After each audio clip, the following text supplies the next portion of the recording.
მოგესალმებით დღევანდელ გადაცემაში ლეილა შელიას პერსონალურ გამოფენაზე გეპატიჟებით. ივლისი ასე ქვია ექსპოზიციას, რომელიც მხატვრის უახლოეს პერიოდს ასახავს.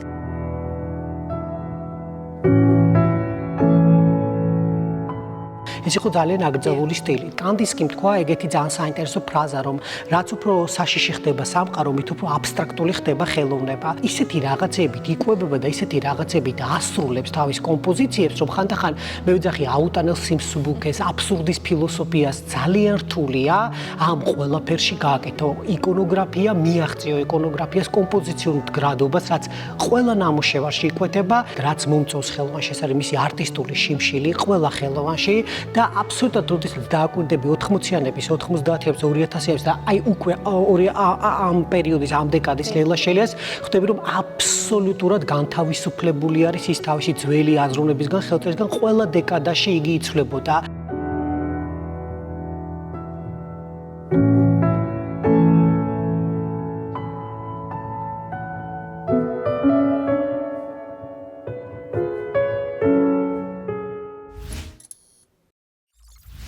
მოგესალმებით დღევანდელ გადაცემაში ლეილა შელიას პერსონალურ გამოფენაზე გეპატიჟებით. ივლისი ასე ქვია ექსპოზიციას, რომელიც მხატვრის უახლოეს პერიოდს ასახავს.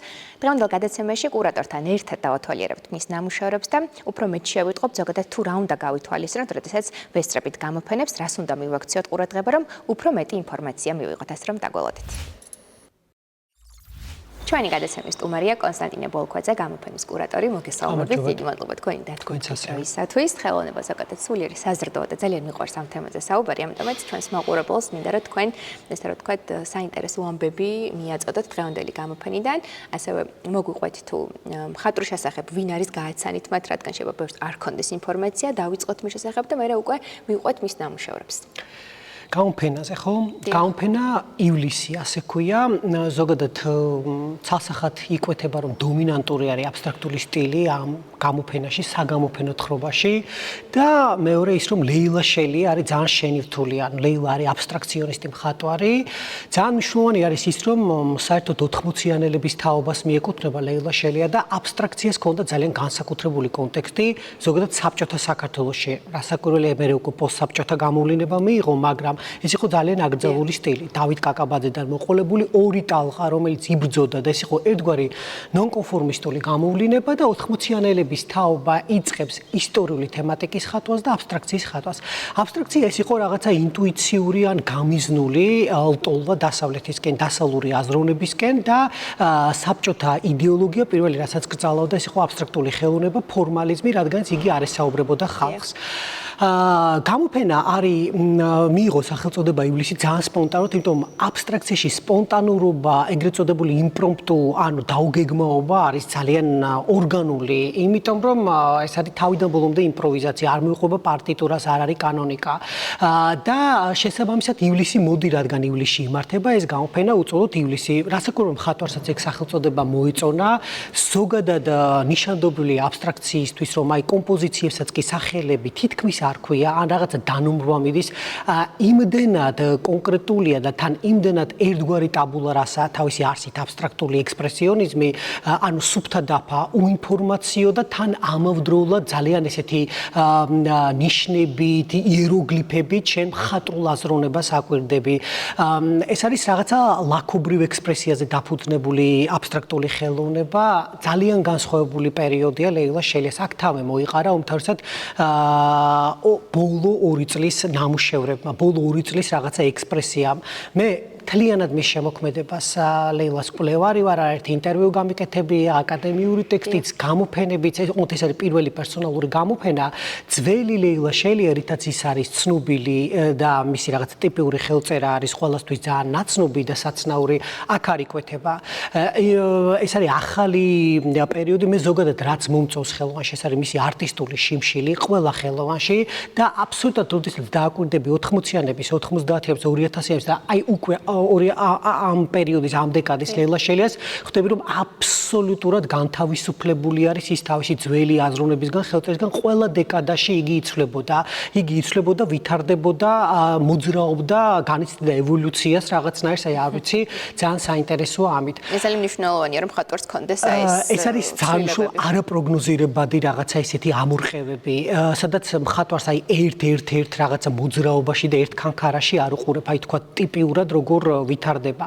მეორე ლეილა არის 80-იანების თაობა. მთლიანად ეს საბჭოთა და პოსტსაბჭოთა ტალღა რომ აიღო არტისტების განიცდის ნაკლებობას ქალი ხელოვანების და განსაკუთრებით აი ეს 80-იანელების თაობა. რამდენიმე არტისტი მახსენდება ლია შველიძე და ალბათ ლეილა შეილია, რომელიც არის დომინანტური, აი ამ რაღაცა მეტნაკლებად ძალიან მაინც მასკულინური დაჯგუფებებისაგან და მონოლითებისგან შედგება ქართული ტენდენციები და ლეილა არის ქალი მხატვარი თავისი ძალიან არაფემინისტური, უფრო რაღაცა ფემინური მგრძნობელობით, მას არ აქვს სწორება რაღაცა აქცენტებზე. ეს მისი პროტესტი თუ მისი გამოვლინება არ არის აგრესიული, არის ტრანსგრესიული, რაღაცით რამდენადმე აგრესიას გადაედინება. მეორე, რასაც მის ნამუშევრში მე ვუყურებ, ეს არის აი რაღაცა თავისუფალი თემა აქ ერთგვარი აღებული ქართულ მხატვრობაში, რომელიც უკიდეგანო ჩაკეტილია. საბჭოთა მემკვიდრეობის გამოისობით, დღევანდელი ტენდენციურობის გამოისობით, იგი არავის არ გავს. აბსოლუტურად თვითნაბადია და ისეთი რაღაცებით იკვებება და ისეთი რაღაცებით ასრულებს თავის კომპოზიციებს, რომ ხანდახან მე ვიძახი აუტანელ სიმსუბუქეს, აბსურდის ფილოსოფიას ძალიან რთულია ამ ყველაფერში გააკეთო. იკონოგრაფია მიაღწიო იკონოგრაფიას კომპოზიციურ მდგრადობას, რაც ყველა ნამუშევარში იკვეთება.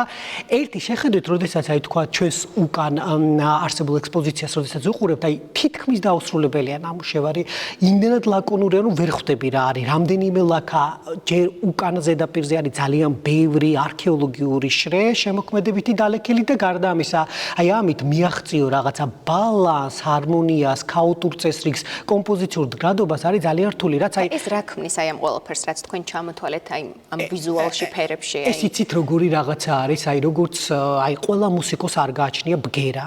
შეიძლება მას კონდეს ძალიან კარგი ტექნიკა, მაგრამ ანუ მუსიკოს შეიძლება არ კონდეს ბგერა, ისე უკრავდეს როიალზე ან სხვადასხვა ინსტრუმენტზე.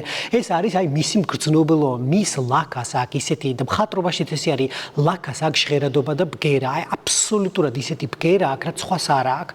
და ეს არის ალბათ აი მისი ასევე ანუ ყველა ადამიანში არის კოდი. ანუ ყველა ადამიანი ერთად ვერ მეტყველებს, ერთად ვერ იცვამს, ერთად ვერ საუბრობს.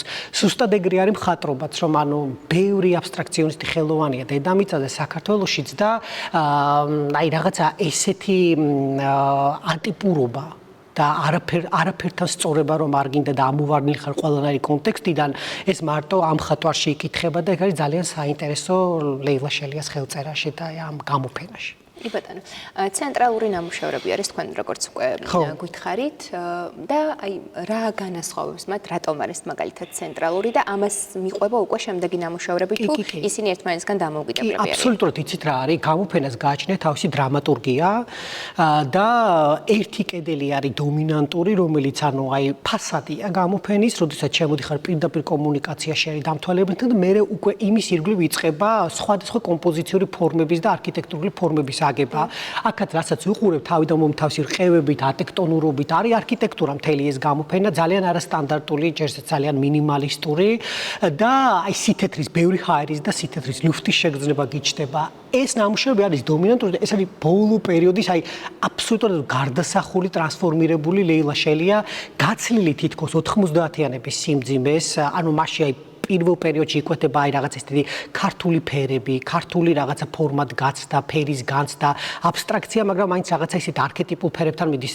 აი ეს უკვე არის ძალიან უინფორმაციო, ძალიან ტაბულა რასა და ძალიან ქალური, გარდა ამისა, აი ქალის ტორსი, რაღაცა ისეთი ლაქები, შვაში რაღაც ვარდი, იქაც ტორსი, აი თვითონ საინტერესო არის აი როგორ ფორმებში, როგორი არის ფემინური მგრძნობელობა ზოგადად, ხო? ანუ აი ამას როგორც გააკეთებს კაცი, ამას ესე არ გააკეთებს ქალი მხატვარი და თან მნიშვნელოვანი არის ცდება იმ დისკურსებს, იცით როგორ არის, იყო ხელოვნება ქალი, რომელიც იყო პასიური მზერის ობიექტი და შემდგომ ფემინისტებში აქტიური მზერის ობიექტი. აქ კიდევ სხვა სიმსუბუქე და ლევიტაცია აქვს აბსოლუტურად. აი გეუბნებით, სასიამოვნო არის ის, რომ ეს არის რაღაცა ბიანდ, ანუ აი მიღმიერ მდგომარეობებში ეძებს საკუთარ თავს.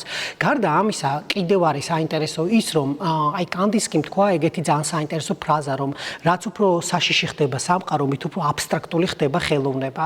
ხელოვნებას და ხელოვანებს ყოველთვის აქვთ რაღაცა ერთგვარი შეგრძნება, როგორ შექმნან დროსთან, არსებულ კონიუნქტურასთან მიმართებაში მართებული ხელოვნება. ყველა ხელოვანი ამას ფიქრობს, აი თქვათ ისეთი ქაოსური რაღაცა აჯენდა, რის ირგვლივ ჩვენ ვართ, ხო, აქაც და დედამიწაზე, ნუ შეუძლებელია რაღაცა ძალიან ისეთი იდეალური ჰარმონიული კომპოზიციების შექმნა. თუ გინდ აბსტრაქტული, აი აქ რაღაცა ისეთი ვერლიბრი, ანუ თეთრი ხმაური, white noise ერთგვარი, რაც არის, ეს არის იმის გამოხატულება რაღაცნაირი, აი როგორ აი რაღაცნაირად არის რაღაცა სიმსუბუქე, არის რაღაცა ჰარმონია, მაგრამ ყოველთვის მყიფეა. ჩვენ ვართ ანუ რაღაცა ერთგვარი სიმყიფის და არაპროგნოზირებადობის ეპოქაში ვცხოვრობთ. პანიკური ერა არის. აი ეს პანიკაც აი გამოსჭოის, თუმცა აი რაღაც თავის ეთიკას, თავის ფერადოუნებას, ამას მაინც ინარჩუნებს როგორც აი რაღაცა ღერძი, მისი არტისტული ხასიათის და ტემპერამენტის. აი ეს იყო თეთრი რაღაცა პორტალი, ძალიან ესეთი მეტაფიზიკური და აი ამ აქედან გამომდინარე უკვე მოხდა შემდგომ აწყობა სხვადასხვა კედლების, მაგალითად აი ეს კედელია ძალიან საინტერესო ჩემი თვალსაზრისით, იმიტომ რომ პირველ რიგში დაკიდება აი ეს რაღაცა პოლიცენტრული კომპოზიციები და ჩემი საზრით აი რაღაცა ეს მიქელანჯელო და რენესანსული კედლის ხატრობა, პლაფონები, ჭერის ხატრობა, აი რაღაც ეს განკითხვის დღე და რაღაც მრავალფიგურული კომპოზიციები, აი რაღაცა თითქოს აი ამ დინამიკის და ამ ქაოსის და აი რაღაცა აი როგორ გითხრათ რაღაცა ერთგვარი ფიგურების ფუთფუთის რაღაცა განწყობას ესე გადმოსცემს აი ეს ლაქები და იგივე არის თქვა და ეს ნამუშევარიც და ეს სხვათა შორის ეძღვნება აი ამ დემონსტრაციებს და ბოლო ორი წლის არსებულ ვითარებას. რა არის ძალიან საინტერესო, რომ გარდა იმისა, რომ ანუ აბსტრაქციას არ გააჩნია, აი როგორ გითხრათ, ანუ კონკრეტული სახიერება, ხატოვანება და რაღაცა პირდაპირი სათქმელი ვერ ამოიკითხავ რაღაცას, მიუხედავად ამისა, ლეილას შემოქმედებაში არის რაღაცნაირად ჯერ ის რომ იგი ხატავს აბსტრაქციას, იგი ხატავს რაღაც თავის სამყაროს ძალიან განზოგადებულ და ძალიან აბსტრაჰირებულ და მეორე ყოველთვის ეს მისი სამყარო და მისი დღიური მე ვეძახი მთელ მის შემოქმედებას პირად ქრონიკას, პირად დღიურს, აი ძალიან საკუთარი დღიურის დონეზე ხატავს იგი. არასდროს იგი არაწონებს აი როგორ გითხრათ კოლექტორებს, ინსტიტუციებს, გალერისტებს თავს. მას ამოაქვს ის რისი თქმაც უნდა. მის შემოქმედებაში ვერ ნახავთ ბროწეულებს, ნარიყალას და თქვა აი ესეთ ტრადიციულ და გაყიდვად თემებს ვერანაირი სახით აბსოლუტურად ეს არის ისეთი რისკი და ისეთი დისკომფორტის ზონაში შესვლა, რაც პრაქტიკულად აი მის რაღაცა ძალიან რთულ არტისტულ ბუნებას და საინტერესო არტისტულ ბუნებას განაპირობებს და გარდა ამისა პირადიც და საზოგადოებრივიც მუდმივად თან არსებობს. აქ არის ასევე თავმოყრილი განსაკუთრებით მისი რამდენიმე ავტოპორტრეტი არის, საინტერესო ზოგადად მის თვითობას როგორ აღიქვამს იგი მის იდენტობას და ამ შემთხვევაში იგი უბრუნდება უკვე ფიგურატიულ, ანუ მეტნაკლებად რეალისტურ მანერას და საინტერესო არის ის, რომ რამდენიმე წინარე პერიოდის, ანუ ადრეული მისი ადრეული პერიოდიდან ავიღეთ ნამუშევრები, რაც აი ქმნის სულ კონტრასტს, დისონანსს, რომ მაგალითად აი როგორი არის ეხლა და როგორი იყო მანამდე ლეილა, ისიც ავიღეთ ლურჯი ფერი და უნდა ითქვას ეს, რომ ზოგადად ლეილასთვის არის ხშირად დომინირებს ეგ თემა აფხაზეთი. იგი იყო აფხაზეთიდან, არის აფხაზეთიდან და აი მასში აი ეს რაღაცა როგორ გითხრათ, აი რაღაცა ეს არის მისი მელანქოლია, მისი რაღაცა სკივრი წამოღებული პატარა საამოთხე, რომელსაც ძალიან ხშირად ეხმიანება ზღვის, აეროვნების, არის აი იმ ციტატაში გაშლილი ყველაფერი, როგორ უნდა მას აი ამ დროის დაბრუნება, როგორ იხსენებს თავის ბავშვობის მოგონებებს რაღაცებს და საინტერესო არის ის, რომ აი ლურჯი ფერი უმთავრესად არის ზღვასთან და აფხაზეთთან და აი ნახეთ თან ზუსტად ორი აბსტრაქტული კომპოზიცია და ორი მისი სელფი, ზუსტად ეს რაღაცა შემთხვევითობით არის შეთამაშებული და ესეთი დრამატურგია მეტნაკლებად განხორციელებული. ქალის ტორსები არის ძალიან საინტერესო და ცოტა გავკადნიერდი და ჩემი პორტრეტიც შევიყვანე ამ გამოფენაში, ძალიან კარგ პორტრეტებს აკეთებს.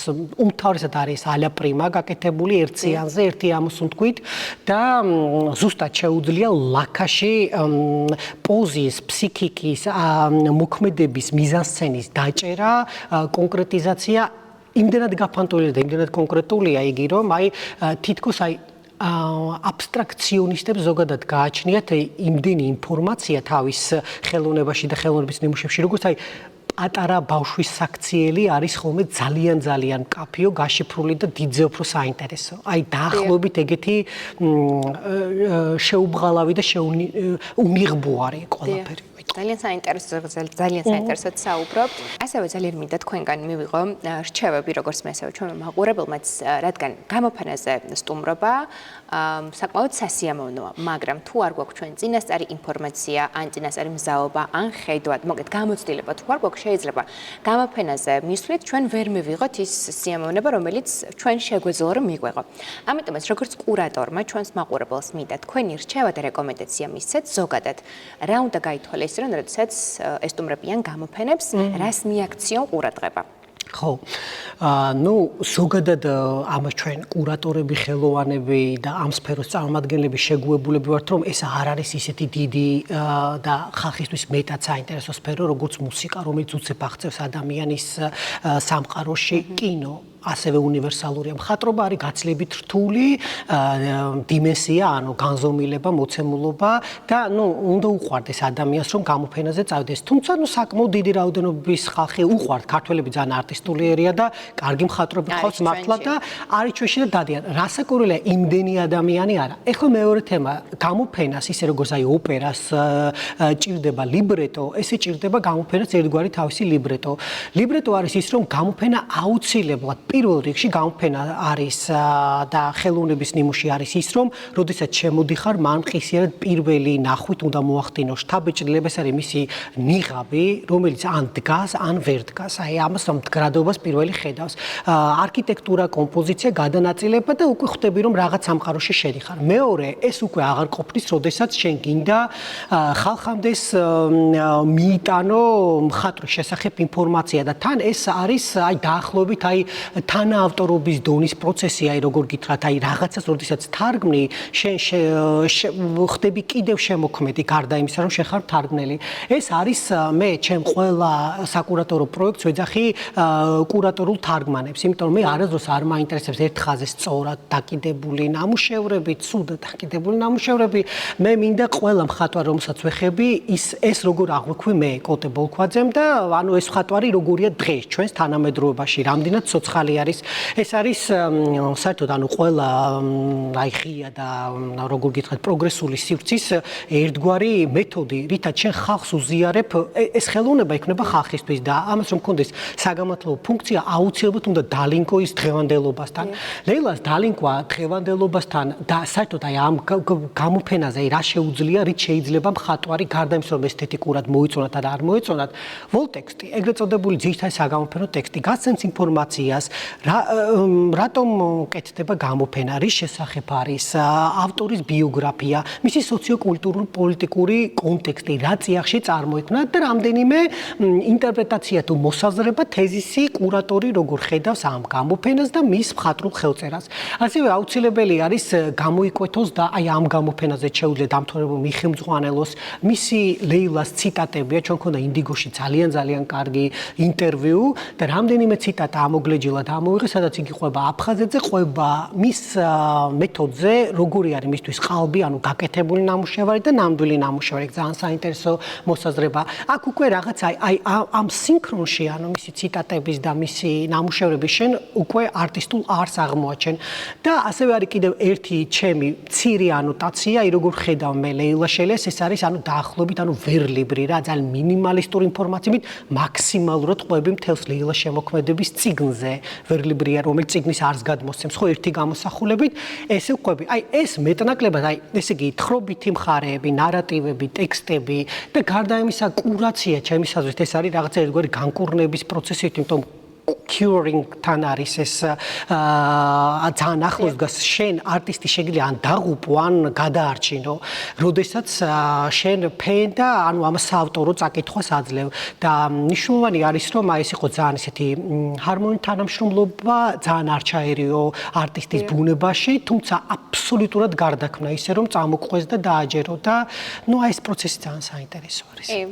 ძალიან დიდი მადლობა მინდა გადაგიხადოთ. მადლობა თქვენ. ძალიან საინტერესო იყო თქვენთან საუბარი, როგორც დასაწყისში აღვნიშნე, ზოგადად ხელოვნებაზე საუბარი ძალიან მნიშვნელოვანია, ძალიან ბევრ რამეს გვებულობთ, რაც ჩვენს ესე რომ ვთქვათ, გონებას და ორგანიზმს სჭირდება, ამიტომაც ყველას ვურჩიოთ, რომ აუცილებლად დრო გაატარონ საგამოფენო სივრცეებში, ეცადონ რომ უფრო მეტი რამ მიიღონ ნახატებისგან და ზოგადად ნამუშევრებისგან, იმიტომ რომ განუყოფელი ნაწილია, იმიტომ რომ ჩვენ ყველანი ერთად თან ვცხოვრობთ და გვჭირდება სულიერი საზრდო. ეს რომ დიდი მადლობა თქვენ და ვუსურვებ ქალბატონი ლეილას ნამუშევრების გამოფენას ძალიან ბევრ მნახველს და დამთვალიერებელს. მადლობა. ასევე მადლობა ჩვენს მაყურებელს, რომელმაც ეს დრო გაატარეს ჩვენთან ერთად ბედნიერად.